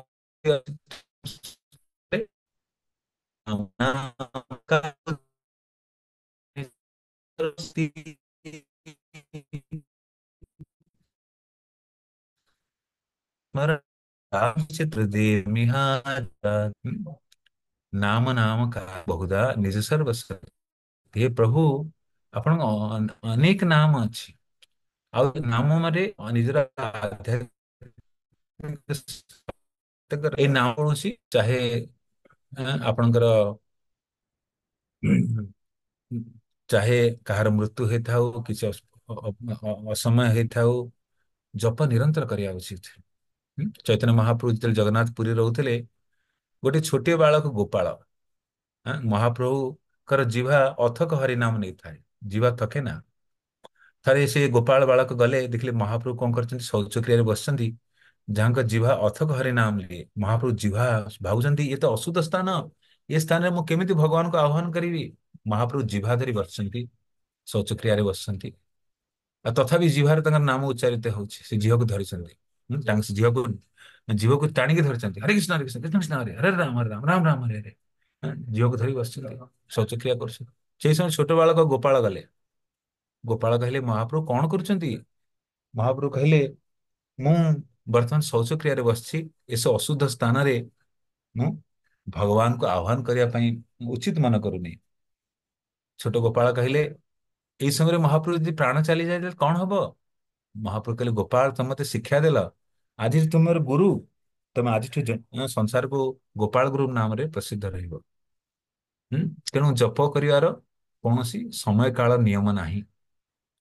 କିନ୍ତୁ ଆହାର ଆମେ ଫାଇଦା ନେବା ଉଚିତ ନୁହେଁ। ଜଣେ ଭକ୍ତ କହିଲେ ବେଳେ ବେଳେ ହଁ ଭକ୍ତ ମାନେ ହଁ ଫାଇଦା ନେଇ କେତେବେଳେ ଜପ କରିବେ ନ କରିବେ ରାତି 12ଟା ଯାଏଁ ଜପ ଟାଣି ଟାଣି ଯାଆନ୍ତି, ଠିକ ନୁହେଁ। ଭଲେ ହିଁ ମହାପ୍ରଭୁ ନିୟମ ଦେଇଛନ୍ତି ତତ୍ରାର୍ପିତ ନିୟମିତ ସ୍ମରଣ କାଳ ଆମେ ନିରନ୍ତର କରିବା, କୀର୍ତ୍ତନୀୟ ସଦାହରି କରିବା ଉଚିତ। କିନ୍ତୁ ଯେହେତୁ ଆମର କଳିଯୁଗରେ ଜପ ପ୍ରତି ରୁଚି ନାହିଁ, ତେଣୁ ସମୟ ନିର୍ଦ୍ଧାରିତ କରାଯାଇଛି ପ୍ରଭୁପାଦଙ୍କ ଦ୍ଵାରା। ମଙ୍ଗଳ ଆରତି ପରେ ଜପ ସେସନ ରଖାଯାଇଛି ବିଶେଷ ରୂପରେ, ଯୋଉ ସମୟରେ ପ୍ରଭୁପାଦ ଏମ୍ପାୱରମେଣ୍ଟ ଦେଇଛନ୍ତି। ଯେତେ ଯେତେ ଅସମର୍ଥ ବ୍ୟକ୍ତି ହେଲେ ବି ଜପ କରିପାରିବ ସମସ୍ତଙ୍କୁ ବସିକି ନେଇ। ସମସ୍ତେ କରୁଛନ୍ତି ଦେଖି ପ୍ରେରଣା ପ୍ରାପ୍ତ କରିବ। ତେଣୁ ଏଇ ଯୋଉ ମହାପ୍ରଭୁ ନିର୍ଦ୍ଦେଶ ଆମେ ଅବହେଳନା କରିବାନି, ଫାଇଦା ଉଠେଇବାନି। କି ମହାପ୍ରଭୁ କହିଛନ୍ତି ଯେକୌଣସି ସମୟରେ କରିହବ, ମୁଁ ସକାଳୁ କାହିଁ କରିବି, ସାଧନା ସମୟରେ କାହିଁ କରିବି, ନା ନା ନା। ଯେହେତୁ ଆମର କଳିଯୁଗରେ ଭଗବାନଙ୍କର ନାମ ପ୍ରତି ସ୍ୱାଭାବିକ ଆକର୍ଷଣ ନାହିଁ, ତେଣୁ ଗୋଟେ ନିର୍ଦ୍ଧାରିତ ସମୟ ନିର୍ଦ୍ଧାରଣ କରାଯାଇଛି ଯୋଉ ସମୟରେ ଆମେ କରିପାରିବା ସ୍ୱାଭାବିକ ସମସ୍ତଙ୍କୁ ସଙ୍ଗରେ ବସିକିନି, ଯାହା କୁହାଯାଏ କଂଗ୍ରିଗେସନାଲ ଚାଣ୍ଟିଂ। ନାମ ସଂକୀର୍ତ୍ତନ କୁହାଯାଏ। ନାମ ସଂକୀର୍ତ୍ତନ ଗୋଟେ ହଉଛି କରତାଳ ମୃଦଙ୍ଗ ନେଇ ନାମ ସଂକୀର୍ତ୍ତନ କରାଯାଏ। ସବୁ ଭକ୍ତ ମିଶିକିନି ଯେତେବେଳେ ମନ୍ଦିର ହଲରେ ଜପ କରନ୍ତି ସେଇଟାକୁ ବି ନାମ ସଂକୀର୍ତ୍ତନ କୁହାଯାଏ। ହୁଁ? କଳିଯୁଗରେ ଏଇଟା ହଉଛି ଅନୁମୋଦନ। କାହିଁକି ପ୍ରଭୁପାଦ କାହିଁକି କହୁଛନ୍ତି ନା କୌଣସି ବ୍ୟକ୍ତି ଯାହାର ସ୍ୱାଭାବିକ ନାମ ପ୍ରତି ରୁଚି ନାହିଁ, ସିଏ ଯଦି ଘରେ ଏକୁଟିଆ ବସି ଜପ କରିବ, ୟା ତ ତାକୁ ନିଦ ଆସିଯିବ, ୟା ତ ସିଏ ଧନ ସ୍ତ୍ରୀ ବିଷୟରେ ଚିନ୍ତା କରିବ। ତେଣୁ ସୁରକ୍ଷିତ ଉପାୟ ହଉଛି ମନ୍ଦିର ହଲରେ ରହିବା, ଭକ୍ତମାନଙ୍କ ମଝିରେ ବସି ଜପ କରିବା ବହୁତ ଭଲ ଅଛି। ତେଣୁ ଯେକୌଣସି ଅସମୟ ଆସୁ, ଅଶୁଦ୍ଧ ଅବସ୍ଥା ଆସୁ, କାହାର କାହାର ମୃତ୍ୟୁ ବି ହଉ, କେବେ ବି ଆମେ ନାମ ଜପ ଛାଡିବା ନାହିଁ ପାଇଁ ନିର୍ଦ୍ଦେଶ ଆସୁଛି। କୌଣସି ସ୍ଥାନ କାଳ ପରିସ୍ଥିତିରେ ଜପମାଳାର ନାମ ଜପ ବନ୍ଦ କରିବା ଉଚିତ ନୁହେଁ। ଭଗବାନଙ୍କ ପବିତ୍ର ନାମ ଜପ କରିବା ନିମିତ୍ତ କୌଣସି ବନ୍ଧନ ନାହିଁ। ଯଦି ସମ୍ଭବ ହୁଏ ଗୃହରେ ମଧ୍ୟ ମାତା ମାନେ ଉପରୋକ୍ତ ନିୟମକୁ ପାଳନ କରିବା ଆବଶ୍ୟକ। ତେଣୁ ଯୋଉମାନେ ମନ୍ଦିରରେ ଆଶ୍ରମରେ ରହୁଛନ୍ତି ସେମାନଙ୍କ ପାଇଁ ତ ନିୟମ ସ୍ୱାଭାବିକ ପାଳନ କରିବା ଅନିବାର୍ଯ୍ୟ। କିନ୍ତୁ ଏହି ନିୟମ ଗୃହସ୍ଥ ମାନଙ୍କ ପ୍ରତି ବି ଲାଗୁ। ସେମାନେ ବି ଏହି ନିୟମ ପାଳନ କରିବେ। ତେଣୁ ଭକ୍ତ ମାନେ ଭକ୍ତିର ଯାହା ଯାହା ନିୟମ ସାଧକ ମାନଙ୍କ ପାଇଁ ଲେଖା ଯାଇଛି ସମସ୍ତେ ପାଳନ କରିବା ଉଚିତ। ଚାहे ଗୃହସ୍ଥ ହଉ, ବ୍ରହ୍ମଚାରୀ ହଉ, ବ୍ରହ୍ମଚାରୀ ହଉ, ନହେଲେ ସନ୍ନ୍ୟାସୀ ହଉ, ସମସ୍ତଙ୍କ ପାଇଁ। କେବେ କେବେ ରୋଷେଇ କରିବା ନିମିତ୍ତ ଏପରି ଅସୁବିଧା ସୃଷ୍ଟି ହୋଇପାରେ, ତେଣୁ ସ୍ଥାନ କାଳ ପରିସ୍ଥିତି ଦେଖି କରିବା ଉଚିତ। ଏପରି ସମୟରେ ଅନ୍ୟାନ୍ୟ କର୍ତ୍ତବ୍ୟକୁ ପାଳନ କରିବା ଉଚିତ। ବିଗ୍ରହ ଠିକ ଭାବରେ ସେବା ପୂଜା ହଉଛନ୍ତି କି ନାହିଁ, ଏହାକୁ ଧ୍ୟାନ ରଖିବା ଉଚିତ। ଏପରି ସମୟରେ ଯଦି ସମ୍ଭବ ହୁଏ, ପରିବାରର ଅନ୍ୟ ସଦସ୍ୟଗଣ ସହାୟତା ଆବଶ୍ୟକ ଅଟେ। ବେଳେ ବେଳେ ସାମାଜିକ ପରିସ୍ଥିତି ଅନୁସାରେ ଘରେ କାହାର ମୃତ୍ୟୁ ହେଲେ ସୂତକ ହେଇଯାଏ, ମାନେ ଯୋଉଟା କହନ୍ତି ଅଶୁଦ୍ଧ ଅବସ୍ଥା। ତେଣୁ ଆମେ ବ୍ୟବହାରିକ ରୂପରେ କିଛି ପଦକ୍ଷେପ ନେଇପାରିବା, ଯେମିତି ସାମାଜିକ ଦୃଷ୍ଟିକୋଣରେ ଲୋକମାନେ କହିବେ, କଣ ଦେଖେଇ ଲୋକଟା କଣ ଭକ୍ତି କରୁଛି, ଘରେ ଠାକୁରଙ୍କୁ ଛୁଉଁଛି, ରୋଷେଇ ଘରେ ପଶିଯାଉଛି, ରୋଷେଇ କରୁଛି। ତେଣୁ ଆମେ ସେ ସମୟରେ ଆମର ପଡିଶା ଭକ୍ତ ଓ ଅନ୍ୟ ଭକ୍ତର ସହାୟତା ନେଇପାରିବା ସେଇ ସମୟରେ। ତେଣୁ ସମୟ କାଳ ସ୍ଥିତି ଅନୁସାରେ ଆମେ ନିୟମକୁ ପାଳନ କରିବା ଉଚିତ। ସାମାଜିକ ବ୍ୟବସ୍ଥାରେ ଅଛି, ଆମେ ବେଶୀ ରିଜିଡ୍ ହବାନି। ଆଉ ବ୍ୟବହାରିକ ରୂପରେ ଯାହା କରିହବ ଭକ୍ତଙ୍କର ଠୁ ନିର୍ଦ୍ଦେଶନାମା ନେଇ ଆମେ ସେ ଅନୁସାରେ ପାଳନ କରିବା ଉଚିତ। ହୁଁ। ତେଣୁ ଭକ୍ତ ଏପରି ଆଦର୍ଶ ରହିବା ଉଚିତ, ସାଧାରଣ ବ୍ୟବହାର ତାର ବହୁତ ଆଇଡିଆଲ ହବା ଦରକାର। ହଁ, ମୁଁ ଭକ୍ତ ଅଟେ, ମୁଁ ଗୁରୁ ଶ୍ରୀକୃଷ୍ଣଙ୍କର ପ୍ରତିନିଧିତ୍ୱ କରୁଛି, ଏଇ କଥା ସମସ୍ତ ଭକ୍ତ ସର୍ବଦା ସାବଧାନ ରଖିବା ଉଚିତ। ମୁଁ ଭକ୍ତ ବେଶଭୂଷାରେ ଅଛି, ଏମିତି କିଛି କାର୍ଯ୍ୟ କରିବି ନାହିଁ ଯାହା ଭଗବାନଙ୍କୁ ଗୁରୁଜନଙ୍କୁ ଅପ୍ରସନ୍ନ କରିବ। ସବୁବେଳେ ଧ୍ୟାନ ରଖିବା ଉଚିତ। ମନ୍ଦିରରେ ହେଉ ବା ଗୃହରେ ହେଉ ବା ଅଫିସରେ ହେଉ କିମ୍ବା ପଥ ମଧ୍ୟରେ ହେଉ, ପ୍ରତ୍ୟେକଙ୍କୁ ନିଜର ସଦ୍ ବ୍ୟବହାର ଦ୍ଵାରା ଗୁରୁ ବୈଷ୍ଣବ କୃଷ୍ଣଙ୍କ ପ୍ରତି ଭକ୍ତି ଉଦ୍ରେକ କରିବା ଉଚିତ। ଭକ୍ତିନାଥ ଠାକୁର କହନ୍ତି, ଗୃହେ ତାହାକ ବନେ ଥାକ ସଦା ହରି ବୋଲେ ଡାକ। ଯେକୌଣସି ପରିସ୍ଥିତି ଅଛି, ଲୋକମାନେ ଆମକୁ ଦେଖୁଛନ୍ତି ଆକ୍ଚୁଆଲି ପଛପଟରୁ, ତେଣୁ ଆମେ ବହୁତ ସାବଧାନ ରହିବା। କହିବେ ସାଧୁ ନା କଣ ଇଏ, ଲୋକମାନେ ପରିହାସ କରନ୍ତି।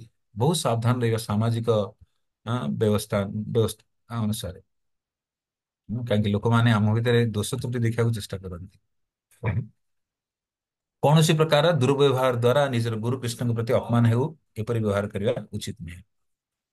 ତେଣୁ ଆମେ ଡିଲିଂ କରୁଛେ ଲୋକମାନଙ୍କୁ, ବଡି ସାବଧାନୀ ସହକାରେ ଡିଲିଂ କରିବାର ଅଛି। ଆମର ଆଦର୍ଶ ବହୁତ, ଆମର ବ୍ୟବହାର ବହୁତ ଆଦର୍ଶ ହବା ଉଚିତ।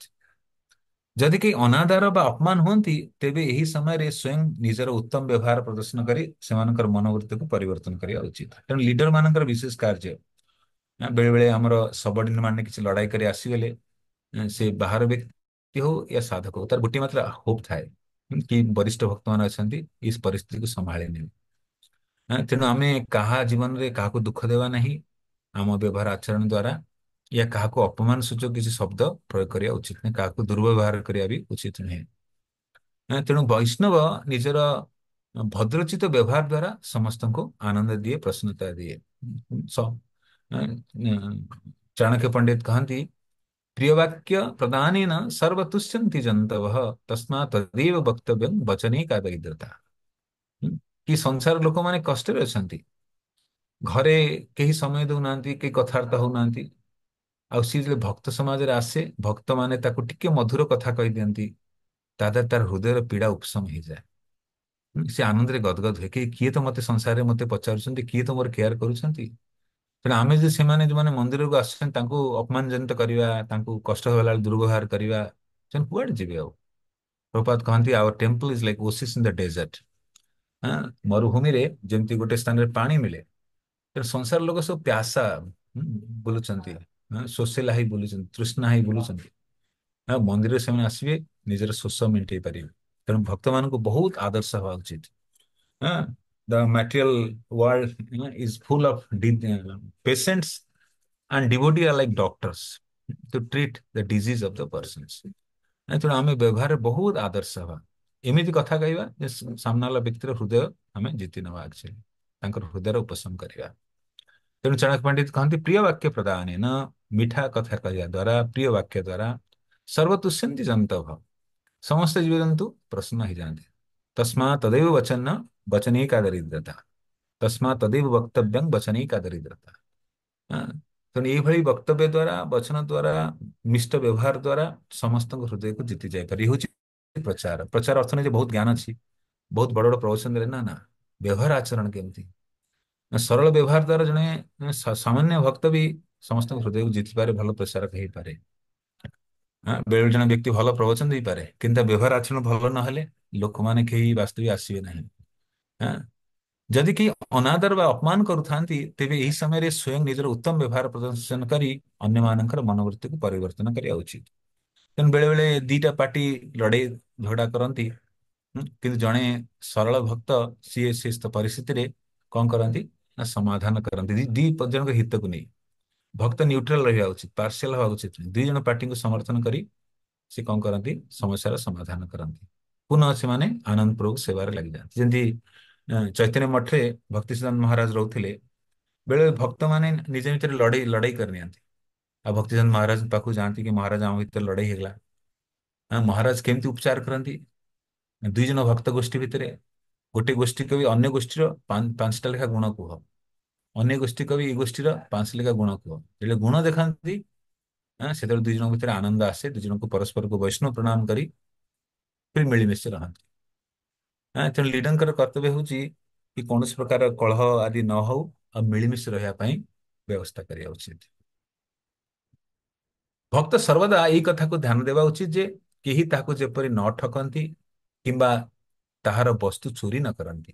ଏହା ସହିତ ଭକ୍ତ କୌଣସି ଝଗଡା ବ୍ୟର୍ଥ ବିବାଦରେ ନ ପଡିବା ଉଚିତ। ବିପରୀତ ଲିଙ୍ଗଙ୍କ ସହ ବ୍ୟବହାର କରିବା ସମୟରେ ବିଶେଷ ସାବଧାନତା ଅବଲମ୍ବନ କରିବା ଉଚିତ। ପୁରୁଷ ମାନେ ସ୍ତ୍ରୀ ମାନଙ୍କ ସହିତ, ବ୍ରହ୍ମଚାରୀ ମାନେ ସ୍ତ୍ରୀ ମାନଙ୍କ ସହିତ ଗୋଟେ ସାବଧାନରେ ବ୍ୟବହାର କରିବା ଉଚିତ। ଘୃଣା ବି କରିବେନି। ଆଉ ବହୁତ ପାଖରେ ବି ମିଶିବା ଠିକ ନୁହେଁ। ଫ୍ୟାମିଲିଆରିଟି ବ୍ରିଡ୍ସ କଣ୍ଟେଣ୍ଟ କୁହାଯାଏ। ବେଶୀ ପାଖରେ ମିଶିଲେ କଣ ହବ ନା ଆମେ ଆମର ଦୁର୍ବଳତା ସେମାନେ ଜାଣିଦେବେ। ଆମେ ରାସ୍ତାରୁ ପତନ ହେଇପାରିବା, ମାୟା ଦ୍ୱାରା ପ୍ରଭାବିତ ହେଇପାରିବା। ହୁଁ? କିନ୍ତୁ ଆମେ ତାଙ୍କୁ ସମ୍ମାନ କରିବା। ସ୍ତ୍ରୀ ଶରୀରରେ ଥାଇ ବି ସେମାନେ ବୈଷ୍ଣବୀ, ତାଙ୍କୁ ଘୃଣା କରିବାନି। କିନ୍ତୁ ଆମ ଭିତରେ ଯେହେତୁ ମାୟାର ପ୍ରଭାବ ପଡିପାରେ, ଆମେ ଆଧ୍ୟାତ୍ମିକ ରାସ୍ତାରୁ ପଥଚ୍ୟୁତ ହେଇପାରିବା ସମ୍ଭାବନା ଥାଏ। ତେଣୁ ଆମେ ମାନେ ଗୋଟେ ସାବଧାନ ସହକାରେ ବ୍ୟବହାର କରିବା ଉଚିତ। କାହିଁକି ଆମେ ସମସ୍ତଙ୍କୁ ସମ୍ମାନ କରିବା। ସକଲି ସମ୍ମାନ କରିଦେ ସକତି ଦେହନାଥ ଯଥାଚିତ। ମାତା ମାନଙ୍କୁ ବି ଆମେ ସମ୍ମାନ କରିବା। କିନ୍ତୁ ଆମେ ଦୂରି ରଖିବା। ହୁଁ? ଶିଲ ରୂପ ଗୋସ୍ୱାମୀ ପାଦ କହିଛନ୍ତି ଭକ୍ତଙ୍କ ସହ କିଛି ବ୍ୟବହାର କରିବା ସମୟରେ କେବେ ବି ଅସାବଧାନତା ଅବଲମ୍ବନ କରିବା ଉଚିତ ନୁହେଁ। ଅନ୍ୟ କଥାରେ କୁହାଯାଇଛି ଭକ୍ତଙ୍କ ନିଜର ଔପଚାରିକତା, ସଭ୍ୟତା ଓ ମାନ ଅପମାନ ବ୍ୟବହାରକୁ ସଂସାର ଭଳି ବୁଝି ନିଜର ଦିବ୍ୟ ବ୍ୟକ୍ତିତ୍ୱ ପ୍ରଦର୍ଶନ କରି ତାଙ୍କୁ ଉପେକ୍ଷା କରିବା ଉଚିତ ନୁହେଁ। ମୁଁ ଭକ୍ତ ହେଇଗଲି ଦୁନିଆର ବାକି ଲୋକଙ୍କଠୁ ବଡ ଏମିତି ଭାବିବାକୁ ଉଚିତ ନୁହେଁ। ତୃଣାଦପି ସୁନିଚେନ ତରରପି ସହିଷ୍ଣୁନା ଅମାନିନ ମାନ ଦେନ କୀର୍ତ୍ତନୀୟ ସଦାହରି। ବେଳେ ବେଳେ ଭକ୍ତ ବେଶଭୂଷା ପିନ୍ଧିଲେ ଏଁ, ଏଁ, ବ୍ୟକ୍ତି ଭାବେ ମୁଁ ବହୁତ ବଡ ଭଗବାନ ହେଇଗଲି, ବଡ ସାଧକ ହେଇଗଲି, ବହୁତ ବଡ ଭକ୍ତ ହେଇଗଲି, ମତେ ସବୁ ସମ୍ମାନ ଦିଅ। ତ ଅନ୍ୟ ଲୋକ ଅବହେଳା କରୁ, ଏଇଭଳି କରିବା ଠିକ ନୁହେଁ ଆକ୍ଚୁଆଲି। କେମିତି ସବୁ ସ୍ଥିତିରେ ବିନମ୍ର ରହିବା, ସମସ୍ତଙ୍କୁ ସମ୍ମାନ କରିବା, ବିନୀତ ଭାବ ରଖିବା, ଇଏ ହଉଛି ବହୁତ ଆବଶ୍ୟକ। କାହା ଦେହରେ ନିଜର ପାଦ ସ୍ପର୍ଶ ହେବା ଏକ ଅପରାଧ ଅଟେ। ହୁଁ? ହୁଁ? ଆମେ ବେଳେ ବେଳେ ଭକ୍ତମାନେ ବସିଥିବେ, ପଶି ଚାଲିଗଲେ ତାଙ୍କ ଭିତରେ, ଗୋଡ ଲାଗିଗଲା, ଇଏ ଠିକ ନୁହେଁ। ପାଦ ସ୍ପର୍ଶ ହେବା ଉଚିତ ନୁହେଁ। ତେଣୁ ଯେତେବେଳେ ଲୋକ ବସିଥାନ୍ତି ଆମେ ହାତ ଦେଇକିନି ଗୋଟେ ଶୃଙ୍ଖଳା ଦେଇ ଆମେ ଅତିକ୍ରମଣ କରୁ। ମନ୍ଦିର ଲୋକ ବସିଥିବା ସମୟରେ ଏବଂ ତାଙ୍କ ମଝିରେ ଯିବା ସମୟରେ ନିଜେ ନଇଁ ପଡି ଟିକେ ହସ୍ତ ଦେଖାଇ ମତେ ରାସ୍ତା ଦିଅନ୍ତୁ ଏପରି ସଂକେତ କରିବା ଉଚିତ। ଆମର ଓଡିଶାରେ ୟା ବୈଷ୍ଣବ ସମାଜରେ ଏହି ବିଧି ପାଳନ ହୁଏ। ଯଦି କାହାର କୌଣସି ଶରୀର ପାଦ ଲାଗିଗଲା ଆମେ କଣ କରୁ? ସ୍ପର୍ଶ କରି ଶ୍ରୀ ବିଷ୍ଣୁ ବୋଲି କହୁ, ବିଷ୍ଣୁ ଓମ୍ ବିଷ୍ଣୁ ଶ୍ରୀ ବିଷ୍ଣୁ। ଆଉ ଯଦି ବସିଛନ୍ତି ଜାଗା କମ ଅଛି, ଆମକୁ ସେଇ ରାସ୍ତା ଦେଇ ଯିବାକୁ ଅଛି, ଅନ୍ୟ ରାସ୍ତା ନାହିଁ, ତାହେଲେ ଆମେ ହାତ ଦେଖେଇକିନି ରାସ୍ତା ମାଗିକିନି ସଂକେତ କରି ଆମେ ଯିବା ଉଚିତ। ଏ ହଉଛି ବୈଷ୍ଣବ ସଦାଚାର। ଯଦି ଅଜ୍ଞାନ ଅବସ୍ଥାରେ ନିଜର ପାଦ କାହା ସ୍ପର୍ଶ ହୋଇଗଲେ ସଙ୍ଗେ ସଙ୍ଗେ ନିଜର ଦକ୍ଷିଣ ହାତ ତାଙ୍କ ଶରୀର ସ୍ପର୍ଶ କରି ମସ୍ତକରେ ଲଗାଇବା ଉଚିତ। ଏପରି କରିବା ଦ୍ୱାରା ଅପରାଧ ନଷ୍ଟ ହୋଇଯାଇଥାଏ। ଶାସ୍ତ୍ର ଅନୁସାରେ ଦୁଇ ବ୍ରାହ୍ମଣ ବା ଭକ୍ତଙ୍କ ମଧ୍ୟରେ ଯିବା ସମୟରେ ହାତ ଦେଖାଇ ଯଦି ଆମେ ମାର୍ଗ ନ ମାଗୁ ତାହେଲେ ଆମର ସମ୍ପୂର୍ଣ୍ଣ ଜ୍ଞାନ ନଷ୍ଟ ହୋଇଯିବ ବୋଲି ବୁଝିବାକୁ ପଡିବ। ତେଣୁ ଏସବୁ ବୈଷ୍ଣବ ସଦାଚାର ଆମକୁ ବହୁତ ବିଶେଷ ରୂପରେ ସାହାଯ୍ୟ କରେ। ତେଣୁ ବୈଷ୍ଣବ ସଦାଚାର ପାଳନ କଲେ ଭକ୍ତି ଭକ୍ତର ଯୋଉ ଭକ୍ତି ବି ବଡି ସୁନ୍ଦର ପ୍ରଦର୍ଶିତ ହୁଏ। ତାର ବ୍ୟବହାର ସମସ୍ତଙ୍କୁ ଆକର୍ଷଣ କରାଏ, ତାର ଭଗବାନଙ୍କ ପ୍ରତି ଶରଣାଗତି ବଢେ। ଆଉ ଗୋଟେ ଭଲ ଭକ୍ତ ରୂପରେ ସିଏ ନିଜକୁ ଗଠନ କରିଥାଏ। ତେଣୁ ବୈଷ୍ଣବ ସଦାଚାର ପାଳନ କେବେ ଆମେ ଅବହେଳନା କରିବା ନାହିଁ। ସରଳ ସରଳ ନିୟମ ସରଳ ସରଳ ରୂପରେ ଆକୁ ବୁଝିଗଲେ ତାକୁ ନିଜେ ଧାରଣ କରି ରଖିପାରିବା ଆଉ ସେଇ ସବୁ ନିୟମକୁ ଜୀବନରେ ପାଳନ କରିବା ଆରମ୍ଭ କଲେ ଆମେ ଗୋଟେ ଭଲ ଭକ୍ତ ରୂପରେ ଭଗବାନଙ୍କ ଗୁରୁଜନଙ୍କ ସମ୍ମୁଖକୁ ଆସିପାରିବା। ତେଣୁ ଏଇ ସବୁ ସଦାଚାର ପାଳନ ବହୁତ ଆବଶ୍ୟକ। ତେଣୁ ସଦାଚାର ପାଳନ କଲେ ଆମେ ଗୋଟେ ଭଲ ଭକ୍ତ ହେଇପାରିବା। ଭଗବାନ ସେଭଳି ଭକ୍ତକୁ ବହୁତ ପସନ୍ଦ କରନ୍ତି। ହୁଁ, ଆମେ ମିଥ୍ୟାଚାରୀ ହବାନି, ପ୍ରିଟେଣ୍ଡର ହବାନି, ସଚ୍ଚା true devotee lord is very such devotee is very dearest to lord who ନା ଟ୍ରୁ ଡିଭୋଟି, ସରଳ ଭକ୍ତ। ତେଣୁ ଆମେ ଏଇଭଳିଆ ସରଳ ଭକ୍ତ ହେଇ ବୈଷ୍ଣବ ବିଧି ବିଧାନକୁ ପାଳନ କରି ସଦାଚାରକୁ ପାଳନ କରି ରହିବା ପାଇଁ ପ୍ରଚେଷ୍ଟା କରିବା। ଠିକ ଅଛି, ଆମେ ଆଜି ଚର୍ଚ୍ଚା କଲେ ସାଧକର କେଶ କିଭଳିଆ ରହିବା ଉଚିତ, ଯୋଉଟା ଆମେ ଗତ କ୍ଲାସରେ ଚର୍ଚ୍ଚା କରିଥିଲେ। ନିଶ ଦାଢି, କଣ୍ଠିମାଳା, ତାପରେ ସ୍ୱାସ୍ଥ୍ୟ ଓ ତନ୍ତ୍ର, ଆଉ ସ୍ୱାଭାବିକ ବ୍ୟବହାର କେମିତି ହବା ଉଚିତ, ଏ ବିଷୟରେ ଆମେ ଚର୍ଚ୍ଚା କଲେ। ପରବର୍ତ୍ତୀ କକ୍ଷାରେ ଆମେ ବାକି ବିଷୟ ଚର୍ଚ୍ଚା କରିବା। କାହାର କିଛି ଯଦି ପ୍ରଶ୍ନ ଥାଏ ଆପଣ ପଚାରି ପାରନ୍ତି।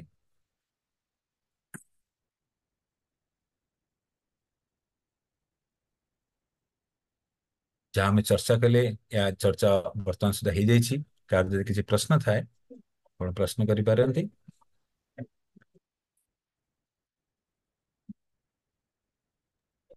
হরে কৃষ্ণ প্রভু। হরে আ- কৃষ্ণ। আপনি যে তুলসী মালার ব্যাপারটা বললেন যে গুরু কৃষ্ণ রাধা, সেটা একটু বুঝতে পারলাম না, একটু বলবেন? আমি বলছিলাম যে 3 রাউন্ড পড়ে না, কেউ কেউ 2 রাউন্ড পড়ে, কেউ 3 রাউন্ড পড়ে। দীক্ষা আগে 2 রাউন্ড, দীক্ষার পরে 3 রাউন্ড। ये 3 রাউন্ড কি সূচক কি প্রদর্শিত করে? এক রাউন্ড রাধা রানী, একটা কৃষ্ণ, আর তৃতীয় রাউন্ডটা গুরুদেব কে রিপ্রেজেন্ট করে। বুঝলেন না? হ্যাঁ বাবু। 3 রাউন্ড, হ্যাঁ। হ্যাঁ বাবু। দীক্ষার আগে থেকে গুরুদেব নাই, তাহলে রাধা কৃষ্ণ খালি 2 রাউন্ড থেকে। ও, বুঝলেন? ঠিক আছে বাবু। হরে কৃষ্ণ। আর আর কার কিছু প্রশ্ন আছে, কিছু জিজ্ঞাসা?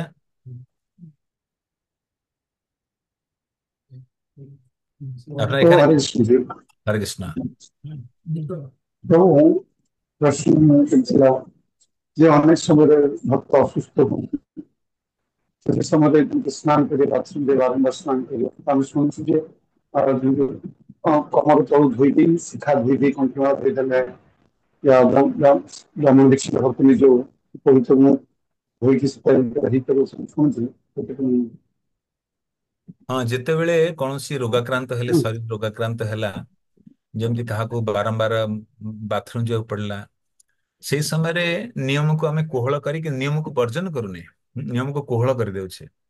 ଯେମିତି ଆମେ ଧୋତି ଓହ୍ଲେଇ ଦେଲେ, ଗାମୁଛା ପିନ୍ଧି ଗଲେ, ଆଉ ଶରୀରର ଅ, ନିମ୍ନ ଅଙ୍ଗ ମାନଙ୍କୁ ଧୋଇ ନେଲେ, ୟା ଓଦା ଗାମୁଛାରେ ଶରୀରକୁ ପୋଛି ନେଲେ, ବାରମ୍ବାର ଗାଧେଇବା ଦ୍ୱାରା ଜ୍ୱର ହେଇଯିବ, ଡର ଥାଏ। ତେଣୁ ଯଦି ସମ୍ଭବ ଆମେ ନିମ୍ନ ଭାଗକୁ ଧୋଇ ନେବା ପାଣିରେ, ହାତ ଗୋଡ ଧୋଇ ନେବା, କୁଳିକୁଳି କରିବା, ଆଉ ବାକି ଗାମୁଛାକୁ ଓଦା କରି ପୁରା ଶରୀରକୁ ସ୍ପଞ୍ଜିଂ କରିପାରିବା, ପୁଣି ବସ୍ତ୍ର ପରିଧାନ କରି ଯାଇପାରିବା। ହଁ, ତେଣୁ ଏ ନିୟମକୁ ଆମେ ପାଳନ କରିପାରିବା। ନିୟମକୁ କୋହଳ କରାଯାଏ, ନିୟମକୁ ବର୍ଜନ କରାଯାଉନି। ବେଶୀ ପାଣି ଢାଳି ଗାଧେଇଲେ ହୁଏତ ଥଣ୍ଡା ଧରି ନେବ, ଡିସେଣ୍ଟ୍ରି ହେଇଗଲା, ବାରମ୍ବାର ପାଇଖାନା ଯୋଉ ଅଛି, ରୋଗ ଜ୍ୱର ହେଇଯାଇପାରେ। ତେଣୁ ଏସବୁ ସ୍ଥିତିରେ ସାବଧାନ ରହିବା ଉଚିତ। ঠিক আছে। হরে কৃষ্ণ প্রভু। হরে আরেকটা কৃষ্ণ। কোশ্চেন ছিল, মনে করেন আমাদের কাউন্ট, মনে করেন আমার ঘুম ভেঙে গেল একটাতে বা দুটোতে, তো আমাদের জব কাউন্টটা 16 মালা কাউন্ট হবে কত থেকে শুরু হবে? আবার বলুন তো, বুঝলাম না। মনে করেন আমার ঘুম ভেঙে গেল দুটোতে আজকে, হ্যাঁ, হ্যাঁ, হ্যাঁ, তো আজকে আমি দুটো থেকে জব করতে শুরু করে দিলাম, তো আমার সেই হ্যাঁ, দুটো থেকে কি জব শুরু হবে? হ্যাঁ। এটা ভালো ভালো ভালো প্রশ্ন এটা। আমরা অ্যাকচুয়ালি দিন কাউন্ট হয় সকাল সূর্যোদয় থেকে। যেরকম ব্রহ্ম মুহূর্ত আছে, মঙ্গল মুহূর্ত আছে, আলাদা আলাদা সময় আছে। প্রভুপাদ আমাকে বলছেন ব্রহ্ম মুহূর্তে জপ করা। মোটামুটি 2:30 বাজার থেকে টাইম শুরু হয়ে যায়। সূর্যোদয় থেকে 1 ঘন্টা 48 মিনিট আগে সময়টাকে বলা হয় ব্রহ্ম মুহূর্ত। যেখানে আলাদা আলাদা জায়গায় আলাদা আলাদা টাইম থাকে সূর্যোদয়ের সময়। সূর্যোদয় থেকে 1 ঘন্টা 48 মিনিট আগে ব্রহ্ম মুহূর্ত সময়, যেটাকে জপ করার সময় অনুমোদন আছে। কিন্তু অনেক অনেক সাধকরা আছে যে বৃন্দাবন ভক্তরা রাত্র 7টা 8টা অব্দি ঘুমায় নিয়ে 12টা থেকে জপ করা শুরু করে। কেন জপ জপের নিয়ম কি কি? তত্রার্পিত নিয়মিত স্মরণের কাল কীর্তনীয় সদাহরি। হ্যাঁ, অনেক ভক্তরা কম ঘুমায়, যেন আচার্যরা কম ঘুমায়, তেন ও নিরন্তর জপ করতে থাকি। আমরা যেরকম যে সোলামালা করি, হ্যাঁ, তো সোলামালা আপনারা যদি প্রতিদিন এইরকম নিয়ম রাখছেন তাহলে ঠিক আছে। হ্যাঁ, মুখ্যরূপে আমরা সময় কাউন্ট তো শুরু হয়ে যায় 2:30 বাজে থেকে। হ্যাঁ, 2:30 থেকে কাউন্ট শুরু হয়ে যায়। কিন্তু যে দিন শুরু হয়, যে আজকের তারিখ হলো আপনার 23 তারিখ। 23 তারিখ যে আমরা সনাতন বিধি অনুসারে, যে ক্যালেন্ডার অনুসারে সকালবেলা সূর্যোদয় থেকে শুরু হয় অ্যাকচুয়ালি। যেমনি বিদেশিরা কি রাত্র 12টা পরে খ্রিস্টান ক্যালেন্ডার নেক্সট দিন শুরু হয়ে যায়। কি আমরা ভারতীয় যে বৈষ্ণব বিধি অনুসারে সূর্যোদয় পরেই দিন শুরু হয় অ্যাকচুয়ালি। আপনি জব করতে পারেন, যদি প্রতিদিন এরকম নিয়ম ফিক্স আছে তাহলে ঠিক আছে। অন্যথা আমরা যে দিন কাউন্ট অনুসারে দেখবি তো ব্রহ্ম মুহূর্ত সময় থেকে কাউন্ট হবে। বুঝলেন? হরে কৃষ্ণ। হ্যাঁ। ওকে। এখানে কি ট্রেনিং চলছে? হালুদ যে রঙের যে ভক্তরা আছেন, মানে কি এখানে ট্রেনিং নিয়ে আসছেন, না এখানেও ট্রেনিং হচ্ছে? तो ये तो बेसिकली जो मैंने ये थॉमस जो मैं तो ट्रेनिंग করে ये लेवल पे चापर भाई আচ্ছা আচ্ছা আচ্ছা, ওকে। এମାନେ କଣ ଓଡିଶାର ବେଙ୍ଗଲୀ, ନା ମାନେ ବେଙ୍ଗଲ ଷ୍ଟେଟ ରୁ ଆସିଛନ୍ତି Bengali? Border? Odia border state Bengal ଆଚ୍ଛା ଆଚ୍ଛା, ଓକେ ଓକେ। ମାନେ ଓଡିଆ ବୁଝନ୍ତି, କହିପାରନ୍ତିନି ବୋଧେ ଏମିତି? आया ହଁ ହଁ। ଠିକ ଅଛି ପ୍ରଭୁଜୀ, ବହୁତ ବହୁତ ଧନ୍ୟବାଦ। थैंक यू मैं आपके तबियत पर अच्छा ହଁ। क्या तो धन्यवाद कि आपने मेरे समाचार सुना उनको हरे हरे कृष्णा कृष्णा हरे कृष्ण कृष्णा हरे कृष्णा कृष्ण कृष्णा हरे हरे हरे हरे हरे हरे हरे राम राम हरे राम राम राम राम, हरे हरे। हरे हरे, शिल प्रभुपाद की हरे रामनाथ प्रभु की जय जय। अच्छा,